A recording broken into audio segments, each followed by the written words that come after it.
ಆತ್ಮೀಯ ವಿದ್ಯಾರ್ಥಿಗಳೇ, R B maths ಟ್ಯೂಟರ್ಗೆ ತಮ್ಮನ್ನು ಸ್ವಾಗತ ಕೋರ್ತಾ ವಿದ್ಯಾರ್ಥಿಗಳೇ, ನಾವು ಕಳೆದ ವಿಡಿಯೋಗಳಲ್ಲಿ 9ನೇ ತರಗತಿ ಬಹುಪದೋಕ್ತಿಗಳು ಪಾಠದ 4ನೇ ಅಭ್ಯಾಸದಲ್ಲಿರ್ತಕ್ಕಂಥ ಮೊದಲ 14 ಸಮಸ್ಯೆಗಳಿಗೆ ನಾವು ಪರಿಹಾರಗಳನ್ನು ಬಿಡಿಸಿದ್ದೇವೆ. ತಾವೇನಾದರೂ ಆ ವಿಡಿಯೋಗಳನ್ನು ನೋಡಿಲ್ಲ ಅಂದರೆ ಡಿಸ್ಕ್ರಿಪ್ಷನ್ನಲ್ಲಿ ನಾನು ಲಿಂಕನ್ನು ಹಾಕಿರ್ತೀನಿ, ತಾವು ಆ ವಿಡಿಯೋಗಳನ್ನು ನೋಡ್ಬೋದು.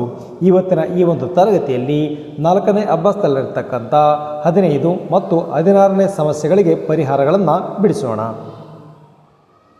ವಿದ್ಯಾರ್ಥಿಗಳೇ, ಅಭ್ಯಾಸ 2.4ರಲ್ಲಿರ್ತಕ್ಕಂಥ 15ನೇ ಪ್ರಶ್ನೆ, ಈ ಕೆಳಗಿನ ವಿಸ್ತೀರ್ಣಗಳನ್ನು ಹೊಂದಿರುವ ಆಯತಗಳ ಉದ್ದ ಮತ್ತು ಅಗಲಗಳಿಗೆ ಸಾಧ್ಯವಿರುವ ಬೀಜೋಕ್ತಿಗಳನ್ನು ಬರೆಯಿರಿ.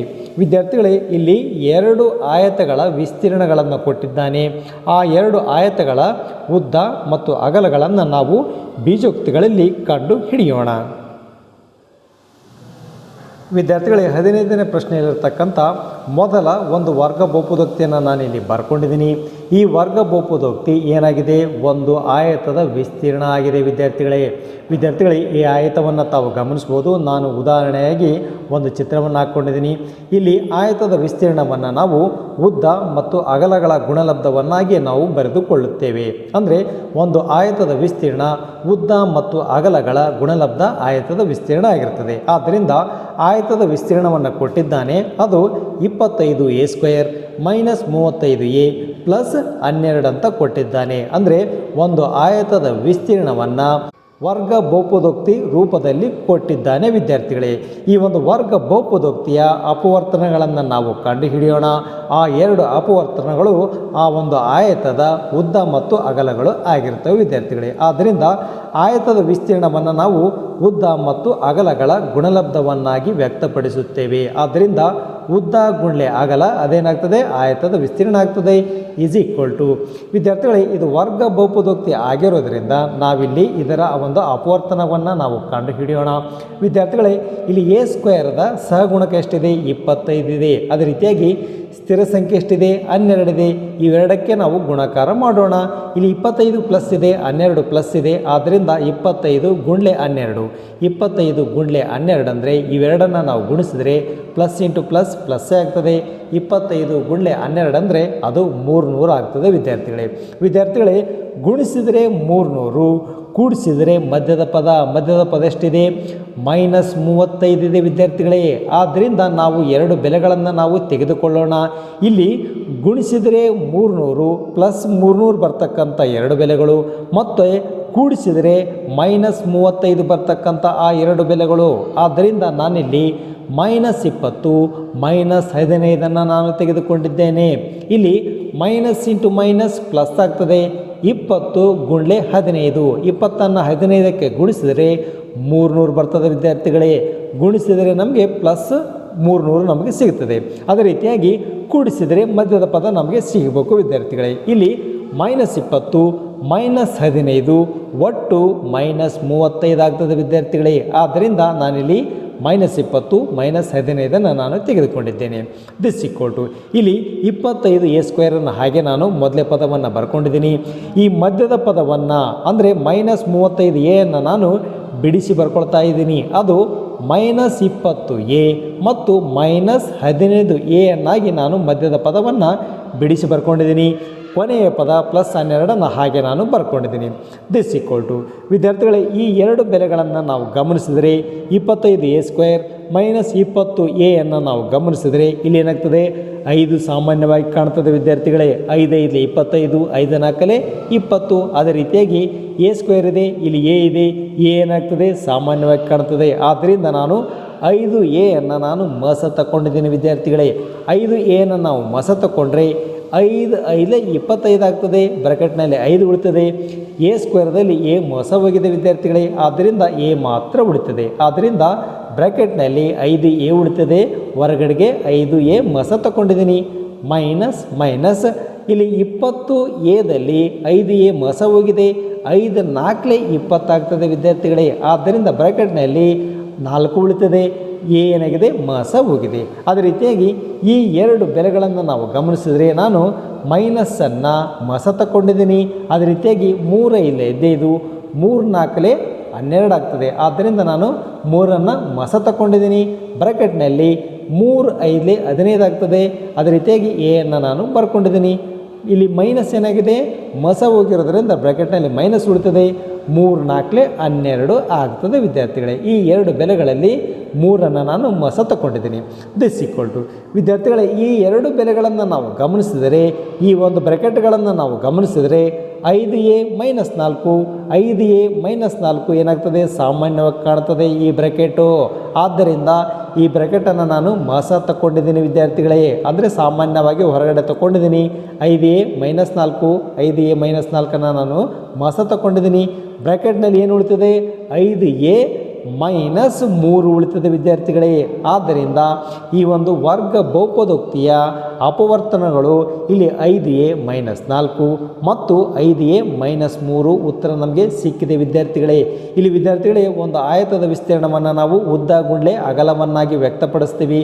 ಅಂದರೆ ಈ 2 ಬೆಲೆಗಳ ಗುಣಲಬ್ಧ ಆಯತದ ವಿಸ್ತೀರ್ಣ ಆಗಿರ್ತದೆ. ಆದ್ದರಿಂದ ಈ 2 ಅಪವರ್ತನಗಳ ಗುಣಲಬ್ಧ ಏನಾಗಿರ್ತದೆ, ಆಯತದ ವಿಸ್ತೀರ್ಣ ಆಗಿರ್ತದೆ.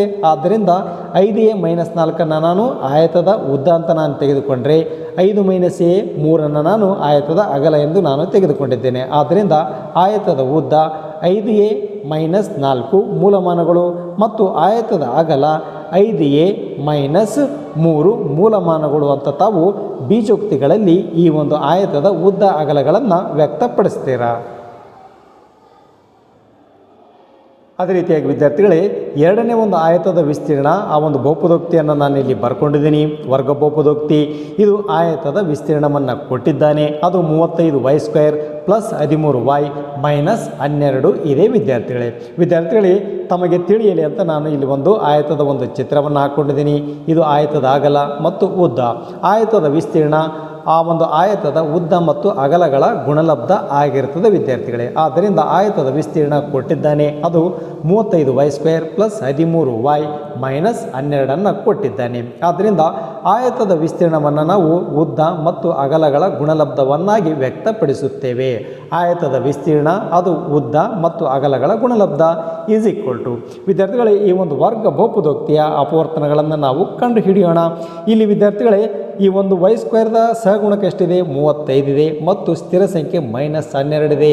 ಆದ್ದರಿಂದ 35 ಮತ್ತು -12 ನಾವು ಗುಣಿಸಿದರೆ 35 ಪ್ಲಸ್ ಇದೆ, ಪ್ಲಸ್ ಇಂಟು ಮೈನಸ್ ಆಗ್ತದೆ. 35 12ಕ್ಕೆ ನಾವು ಗುಣಿಸಿದರೆ ನಮಗೆ 420 ನಮಗೆ ಸಿಗ್ತದೆ ವಿದ್ಯಾರ್ಥಿಗಳೇ. ಅಂದರೆ ಈ 2 ಬೆಲೆಗಳ ಗುಣಲಬ್ಧ -420 ಸಿಗ್ತದೆ. ಗುಣಿಸಿದರೆ -420 ಕೂಡಿಸಿದರೆ +13 ಬರ್ತಕ್ಕಂಥ 2 ಬೆಲೆಗಳು ವಿದ್ಯಾರ್ಥಿಗಳೇ. ನಾನಿಲ್ಲಿ +28 -15 ನಾನು ತೆಗೆದುಕೊಂಡಿದ್ದೇನೆ. ಇಲ್ಲಿ +28 -15 ಪ್ಲಸ್ ಇಂಟು ಮೈನಸ್ ಆಗ್ತದೆ. 28 15ಕ್ಕೆ ನಾವು ಗುಣಿಸಿದರೆ ನಮಗೆ 420 ಸಿಗ್ತದೆ. ಗುಣಿಸಿದರೆ 420 -420 ನಮಗೆ ಸಿಗ್ತದೆ. ಕೂಡಿಸಿದರೆ ಮಧ್ಯದ ಪದ ವಿದ್ಯಾರ್ಥಿಗಳೇ, ಅಂದರೆ +13 ನಮಗೆ ಸಿಗಬೇಕು. ಇಲ್ಲಿ +28 -15. ಇಲ್ಲಿ 28ರಲ್ಲಿ 15 ನಾವು ಕಳೆದರೆ ನಮಗೆ +13 ಸಿಗ್ತದೆ ವಿದ್ಯಾರ್ಥಿಗಳೇ. ಆದ್ದರಿಂದ ನಾನು 28 ಅಂದರೆ +28 -15 ನಾನು ತೆಗೆದುಕೊಂಡಿದ್ದೇನೆ. ದಿಸ್ ಈಕ್ವಲ್ ಟು ವಿದ್ಯಾರ್ಥಿಗಳೇ, ಇಲ್ಲಿ 35y² ಹಾಗೆ ನಾನು ಮೊದಲೇ ಪದವನ್ನು ಬರ್ಕೊಂಡಿದ್ದೀನಿ. ಈ ಮಧ್ಯದ ಪದವನ್ನು ನಾನು ಬಿಡಿಸಿ ಬರ್ಕೊಳ್ತಾ ಇದ್ದೀನಿ. +13y ನಾನು +28y -15y ನಾನು ಬಿಡಿಸಿ ಬರ್ಕೊಂಡಿದ್ದೀನಿ. ಕೊನೆಯ ಪದ -12 ಹಾಗೆ ನಾನು ಬರ್ಕೊಂಡಿದ್ದೀನಿ. ದಿಸ್ ಈಕ್ವಲ್ ಟು ವಿದ್ಯಾರ್ಥಿಗಳೇ, 35y² + 28y ಏನು ಸಾಮಾನ್ಯವಾಗಿ ಕಾಣ್ತದೆ, y ಸಾಮಾನ್ಯವಾಗಿ ಕಾಣ್ತದೆ. ಮತ್ತು 7 ಇಲ್ಲಿ 35 7 4 28 ಅಂದರೆ 7 ಏನಾಗ್ತದೆ, ಸಾಮಾನ್ಯವಾಗಿ ಕಾಣ್ತದೆ. 7 ಮತ್ತು y ನಾನು ಮಸ ತಗೊಂಡಿದ್ದೀನಿ ವಿದ್ಯಾರ್ಥಿಗಳೇ. ಬ್ರಾಕೆಟ್ನಲ್ಲಿ ಏನು ಉಳಿತದೆ, 7 ಇಲ್ಲಿ 35 ಅಂದರೆ ಬ್ರಾಕೆಟ್ನಲ್ಲಿ 5 ಉಳಿತದೆ. y² y ಮಸ ಹೋಗಿದೆ ಅಂದರೆ y ಮಾತ್ರ ಉಳಿತದೆ. ಪ್ಲಸ್ ಅಂದರೆ ಇಲ್ಲಿ 7 4 28 ಆಗ್ತದೆ. ಬ್ರಾಕೆಟ್ನಲ್ಲಿ 4 ಮಾತ್ರ ಉಳಿತದೆ. y ಏನಾಗಿದೆ, ಮಸ ಹೋಗಿದೆ. ಆದ್ದರಿಂದ 7y ನಾನು ಮಸ ತಗೊಂಡ್ರೆ ಬ್ರಾಕೆಟ್ನಲ್ಲಿ 5y + 4 ಉಳಿತದೆ. ಅದೇ ರೀತಿಯಾಗಿ ಈ 2 ಬೆಲೆಗಳಲ್ಲಿ -15y -12ರಲ್ಲಿ ನಾನು ಮೈನಸ್ಸನ್ನು ಮಸ ತಗೊಂಡಿದ್ದೀನಿ. 3 5 15, 3 4 12 ಆಗ್ತದೆ. ಆದ್ದರಿಂದ 3 ನಾನು ಮಸ ತಗೊಂಡಿದ್ದೀನಿ. ಬ್ರ್ಯಾಕೆಟ್ನಲ್ಲಿ 3 5 15 ಅಂದರೆ 5y ಬ್ರ್ಯಾಕೆಟ್ನಲ್ಲಿ ಉಳಿತದೆ. ಇಲ್ಲಿ ಮೈನಸ್ ಮಸ ಹೋಗಿದೆ ಅಂದರೆ ಪ್ಲಸ್ ಉಳಿತದೆ. 3 4 12 ಅಂದರೆ ಬ್ರ್ಯಾಕೆಟ್ನಲ್ಲಿ 4 ಉಳಿತದೆ ವಿದ್ಯಾರ್ಥಿಗಳೇ. ದಿಸ್ ಈಕ್ವಲ್ ಟು ವಿದ್ಯಾರ್ಥಿಗಳೇ ಈ ಬ್ರ್ಯಾಕೆಟ್ನಲ್ಲಿರ್ತಕ್ಕಂಥ ಬೆಲೆಗಳನ್ನು ನಾವು ಗಮನಿಸಿದರೆ 5y + 4 5y + 4 ಏನಾಗ್ತದೆ ಮಸ ಹೋಗ್ತದೆ ವಿದ್ಯಾರ್ಥಿಗಳೇ. ಆದ್ದರಿಂದ 5y + 4 ನಾನು ಮಸ ತಗೊಂಡಿದ್ದೀನಿ. ಇನ್ನು ಉಳಿದಿರ್ತಕ್ಕಂಥ ಬ್ರ್ಯಾಕೆಟ್ನಲ್ಲಿ 7y - 3 ಮಾತ್ರ ಉಳಿತದೆ ವಿದ್ಯಾರ್ಥಿಗಳೇ. 5y + 4 ಗುಂಡ್ಲೆ 7y - 3 ಈ ಎರಡು ಬೀಜೋಕ್ತಿಗಳು ಅಂದರೆ ಈ ಎರಡು ಅಪವರ್ತನಗಳು ನಮಗೆ ಸಿಕ್ಕಿವೆ ಈ ಒಂದು ವರ್ಗ ಬಹುಪದೋಕ್ತಿಯನ್ನು ನಾವು ಅಪವರ್ತನಗಳನ್ನು ಕಂಡು ಹಿಡಿದಾಗ. ಆದ್ದರಿಂದ ಒಂದು ಆಯತದ ವಿಸ್ತೀರ್ಣ ಉದ್ದ ಮತ್ತು ಅಗಲಗಳ ಗುಣಲಬ್ಧ ಆಗಿರ್ತದೆ. ಇಲ್ಲಿ 5y + 4 ನಾನು ಆಯತದ ಉದ್ದ ಅಂತ ನಾನು ತೆಗೆದುಕೊಂಡಿದ್ದೇನೆ ಮತ್ತು 7y - 3 ನಾನು ಆಯತದ ಅಗಲ ಎಂದು ನಾನು ತೆಗೆದುಕೊಂಡಿದ್ದೇನೆ. ಆದ್ದರಿಂದ ಆಯತದ ಉದ್ದ 5y + 4 ಮೂಲಮಾನಗಳು ಮತ್ತು ಆಯತದ ಅಗಲ 7y - 3 ಮೂಲಮಾನಗಳು ಅಂತ ತಾವು ಉತ್ತರವನ್ನು ಬೀಜೋಕ್ತಿಗಳಲ್ಲಿ ವ್ಯಕ್ತಪಡಿಸ್ತೀರಾ. ವಿದ್ಯಾರ್ಥಿಗಳ ಅಭ್ಯಾಸದಲ್ಲಿರ್ತಕ್ಕಂಥ ಕೊನೆಯ ಒಂದು ಸಮಸ್ಯೆ 16ನೇ ಒಂದು ಸಮಸ್ಯೆ. ಈ ಕೆಳಗಿನ ಘನಫಲಗಳನ್ನು ಹೊಂದಿರುವ ಆಯತ ಘನಗಳ ಆಯಾಮ ಉದ್ದ ಅಗಲ ಮತ್ತು ಎತ್ತರಗಳಿಗೆ ಸಾಧ್ಯವಿರುವ ಬೀಜೋಕ್ತಿಗಳನ್ನು ಬರೆಯಿರಿ. ಇಲ್ಲಿ ವಿದ್ಯಾರ್ಥಿಗಳೇ 2 ಘನಫಲಗಳನ್ನು ಕೊಟ್ಟಿದ್ದಾನೆ. ಅದು ವರ್ಗ ಬಹುಪದೋಕ್ತಿಗಳ ರೂಪದಲ್ಲಿ. ಇವುಗಳಿಗೆ ನಾವು ಅಪವರ್ತನಗಳನ್ನು ಕಂಡುಹಿಡಿದು ಒಂದು ಆಯತ ಘನದ ಘನಫಲವನ್ನು ಉದ್ದ ಅಗಲ ಎತ್ತರಗಳನ್ನು ನಾವು ಬೀಜೋಕ್ತಿಗಳಲ್ಲಿ ಕಂಡು ಹಿಡಿಯೋಣ. ವಿದ್ಯಾರ್ಥಿಗಳೇ ಈ ಒಂದು ಆಯತ ಘನವನ್ನು ತಾವು ಗಮನಿಸ್ಬೋದು. ವಿದ್ಯಾರ್ಥಿಗಳೇ ಆಯತ ಘನದ ಒಂದು ಚಿತ್ರವನ್ನು ನಾನು ಇಲ್ಲಿ ಹಾಕ್ಕೊಂಡಿದ್ದೀನಿ. ಈ ಒಂದು ಆಯತ ಘನದ ಘನಫಲವನ್ನು ಒಂದು ವರ್ಗ ಬಹುಪದೋಕ್ತಿಯ ರೂಪದಲ್ಲಿ ಕೊಟ್ಟಿದ್ದಾನೆ. ವಿದ್ಯಾರ್ಥಿಗಳೇ ಆಯತ ಘನದ ಘನಫಲವನ್ನು ನಾವು ಆ ಒಂದು ಆಯತದ ಉದ್ದ ಅಗಲ ಮತ್ತು ಎತ್ತರಗಳನ್ನು ನಾವು ಗುಣಿಸಿದರೆ ನಮಗೆ ಆಯತದ ಘನಫಲ ನಮಗೆ ಸಿಗುತ್ತದೆ ವಿದ್ಯಾರ್ಥಿಗಳೇ. ಆದ್ದರಿಂದ ಉದ್ದ ಅಗಲ ಮತ್ತು ಎತ್ತರಗಳ ಗುಣಲಬ್ಧ ಆಯತದ ಘನಫಲ ಆಗಿರ್ತದೆ. ಆದ್ದರಿಂದ ಆಯತದ ಘನಫಲ = ಅದು ವರ್ಗ ಬಹುಪದೋಕ್ತಿಗಳ ರೂಪದಲ್ಲಿ ಕೊಟ್ಟಿದ್ದಾನೆ. 3x² - 12x ಅನ್ನು ಕೊಟ್ಟಿದ್ದಾನೆ. ವಿದ್ಯಾರ್ಥಿಗಳೇ ಆಯತದ ಘನಫಲ ಅದು ಉದ್ದ ಗುಂಡ್ಲೆ ಅಗಲ ಗುಂಡ್ಲೆ ಎತ್ತರ. ಆಯತದ ಘನಫಲ ಆ ಒಂದು ಆಯತದ ಉದ್ದ ಅಗಲ ಎತ್ತರಗಳ ಗುಣಲಬ್ಧ ಆಗಿರ್ತದೆ. ದಿಸ್ = ವಿದ್ಯಾರ್ಥಿಗಳೇ ಈ ಒಂದು ಬೆಲೆಗಳನ್ನು ನಾವು ಗಮನಿಸಿದರೆ ಇಲ್ಲಿ 3 ಏನಾಗ್ತದೆ ಸಾಮಾನ್ಯವಾಗಿ ಕಾಣ್ತದೆ. 3 ಮಸ ಕಾಣ್ತದೆ. 3 ಅಂದರೆ 3 3 4 12 ಆಗ್ತದೆ. ಅದೇ ರೀತಿಯಾಗಿ ಇಲ್ಲಿ x² ಇದೆ, ಇಲ್ಲಿ x ಇದೆ. x ಏನಾಗ್ತದೆ ಮಸ ಕಾಣ್ತದೆ ವಿದ್ಯಾರ್ಥಿಗಳೇ. x ಸಾಮಾನ್ಯವಾಗಿ ಕಾಣ್ತದೆ. ಆದ್ದರಿಂದ ಈ 2 ಬೆಲೆಗಳಲ್ಲಿ ನಾನು 3x ಅನ್ನು ನಾನು ಮಸ ತಗೊಂಡಿದ್ದೀನಿ ವಿದ್ಯಾರ್ಥಿಗಳೇ. 3 ಮಸ ಹೋಗಿದೆ ಮತ್ತು x² x ಮಸ ಹೋಗಿದೆ ಅಂದರೆ ಇಲ್ಲಿ x ಮಾತ್ರ ಉಳಿತದೆ.